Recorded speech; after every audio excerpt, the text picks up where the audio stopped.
भुसावळ तालुक्यातील साके गावातून एक धक्कादायक घटना समोर आली आहे।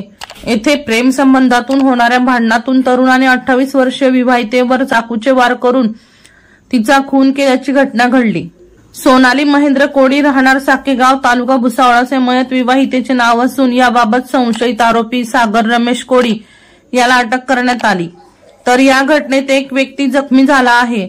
भुसावळ तालुक्यातील साकेगाव येथे सोनाली कोडी ही पती व लहान मुलांसह वास्तव्यास असून गावातील एका सागर कोडी या तरुणासोबत तिचे प्रेम संबंध होते।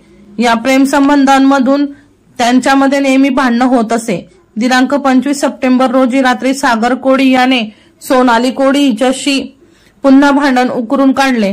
भांडणांमधून सागर कोडी याने सोनाली कोडी हिच्या पाठीवर पोटाच्या बाजूला उजव्या हाताला चाकूने भोसकून जबर दुखापत केली। यात गंभीर झालेल्या सोनालीला भुसावळ ग्रामीण रुग्णालयात नेले असता वैद्यकीय अधिकाऱ्यांनी मृत घोषित केले। याबाबत विनोद कुंभार यांच्या दिलेल्या फिर्यादीवरून भुसावळ तालुका पोलीस ठाण्यात सागर कोडी विरुद्ध गुन्हा दाखल करण्यात आला आहे।